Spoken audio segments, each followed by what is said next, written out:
అత్తాకోడలు ఉగాది పండుగ మొదటి భాగంలో కోడలు లక్ష్మి అత్త సావిత్రమ్మకు తన అమ్మ వంటల పుస్తకం ఇవ్వాలని అనుకుంటుంది. ఆ వంటల పుస్తకం చూసి సావిత్రమ్మ ఎలా స్పందించిందో ఈ కథలో చూద్దాం. విశాలమైన వంటిల్లు, వడ్డించిన అరటి ఆకులు, పులిహోర, పప్పు, పచ్చడి, అప్పడాలు, బొబ్బట్లు అన్నీ వరుసలో ఉన్నాయి. అందరూ కింద కూర్చుని తింటున్నారు. సావిత్రమ్మ కోడలితో, పులిహోర రుచిచూడు, నిన్న అమ్మ దగ్గర నేర్చుకున్నది. అప్పుడు లక్ష్మీ అత్తగారితో, అత్తయ్య, పులిహోర అద్భుతంగా ఉంది. నేనింత బాగా వండలేను. నేర్చుకుంటావు. ఇప్పుడైనా అడిగావు కదా, అదే పెద్ద విషయం. అమ్మా, బొబ్బట్లు లక్ష్మి చేసిందా నువ్వు చేశావా? ఇద్దరం కలిసి చేశాం. ఎందుకు? బొబ్బట్లు రుచి అద్భుతంగా ఉంది. లక్ష్మి మొదటిసారి ఇంత రుచిగా చేసింది. అత్తయ్య చెప్పినట్టు చేశాను, అందుకే బాగా వచ్చాయి. అవున్లే, నువ్వెక్కడా ఇంత బాగా చేయగలం. ఖచ్చితంగా అమ్మ హెల్ప్ ఎక్కువే ఉన్నట్టుంది. నేనే చేశాను, అత్తయ్యగారు కొంచెం చూపించారు, అంతే. సీరియస్గా రమేష్, అలా చెప్పకూడదు. అమ్మాయి చాలా కష్టపడి చేసింది. నేను చెప్పిందే వినిపిచ్చి చేసింది. అది కూడా పెద్ద విషయం. అయ్యో, నేనలా సరదాగా అన్నా. సరదాగా అయినా చేసిన పని విలువ తగ్గేలా మాట్లాడకూడదు. బొబ్బట్లు బాగా వచ్చాయి అంటే లక్ష్మీ క్రెడిట్ కూడా ఉంది. పర్లేదత్తయ్యా. పర్లేదు కాదు, బాగా చేసిందని చెప్పాలి. అప్పుడు ఇంకాస్త ధైర్యం వస్తుంది. సరే సరే, లక్ష్మి నిజంగా సూపర్గా చేశావు. భోజనం తర్వాత విశ్రాంతి తీసుకుంటూ సావిత్రమ్మ లక్ష్మీ ఫోన్ తీసుకుని చూస్తోంది. ఇన్స్టాగ్రామ్లో ఎవరో ఉగాది పచ్చడి రీల్ చేశారు. అది చూసి సావిత్రమ్మ ఇలా అనుంది. ఇదేమిట్రా, పచ్చడి వీడియో తీసి పెడతారా? మన పచ్చడి ఇంతకంటే బాగుంటుంది. లక్ష్మీ ఉత్సాహంగా, అత్తయ్యా, మనం కూడా వీడియో తీద్దాం. నా మొహం ఏమిటి వీడియో? ఒక్కొక్కసారి తీస్తే పర్వాలేదేమో. అత్తయ్యా, మీ అమ్మగారు మీకు నేర్పిన వంటలన్నీ మనం వీడియోల్లో చూపిద్దాం. పాతకాలపు రుజులు అందరికీ తెలుస్తాయి. సావిత్రమ్మ ఒక్క క్షణం ఆగి, అవి ఇప్పటివాళ్లకు నచ్చుతాయో లేదో? నచ్చుతాయత్తయ్యా. ఇప్పుడందరూ ట్రెడిషనల్ రెసిపీస్ అంటే ఇష్టపడుతున్నారు. అత్తయ్య స్టార్ అవుతారు, ఫాలోవర్స్ వస్తారు. పోపో పిచ్చిపిల్ల, నాకివన్నీ తెలియవు. నేను చూస్తానత్తయ్యా, మీరు వంట చెయ్యండి, నేను వీడియో తీస్తాను. సావిత్రమ్మ ఆలోచిస్తూ, సరే, మొదట ఏ వంటతో మొదలు పెడదాం?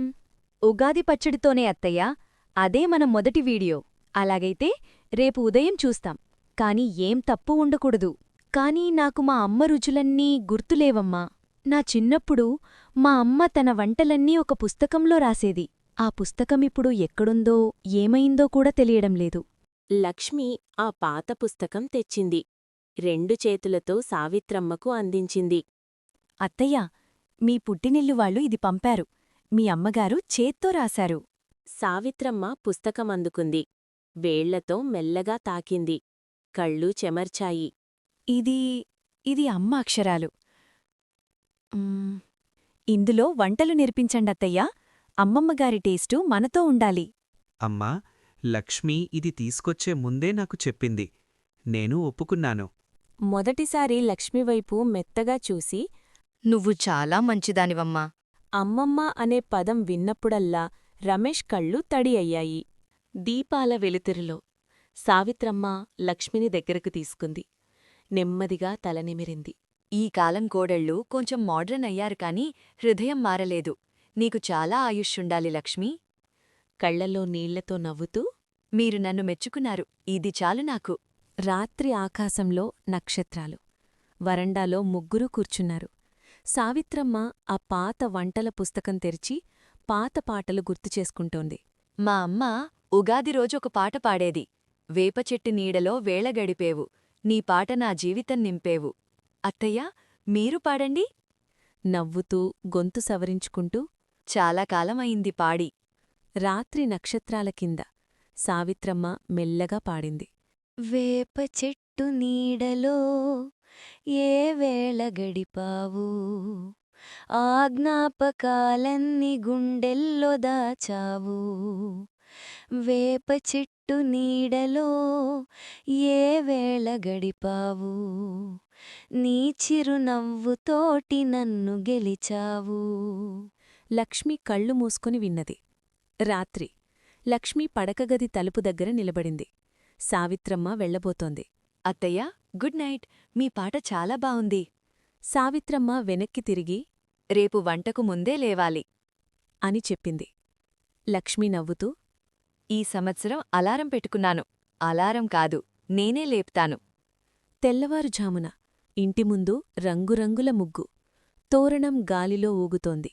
లక్ష్మీ ముందు, సావిత్రమ్మ వెనక ఇద్దరూ కలిసి తోరణం తాకుతున్నారు. సూర్యుడు ఉదయిస్తున్నాడు. సావిత్రమ్మ ముగ్గు చూసి చిన్నగా గర్వంగా నవ్వింది. లక్ష్మీ, ఈ ఉగాది ముగ్గు నువ్వే వేశావా? అవునత్తయ్యా, మీరు నేర్పిన ముగ్గే ఇది. ఎలా ఉంది? బావుంది. బాగుంది అన్న ఒక్క మాట లక్ష్మికి ఒక వరంలా వినిపించింది. ఆ ఉగాది పచ్చడిలో 6 రుచులలా కలిసి నవ్వినా, కన్నీళ్లు పెట్టుకున్నా, పాటలు పాడిన ఆ పండుగ వారి జీవితంలో అమూల్యమైన అధ్యాయమైంది. ఉగాది రోజు కొత్త సంవత్సరపు మొదటి పాఠం. అన్నీ మారినా ప్రేమ మారదు.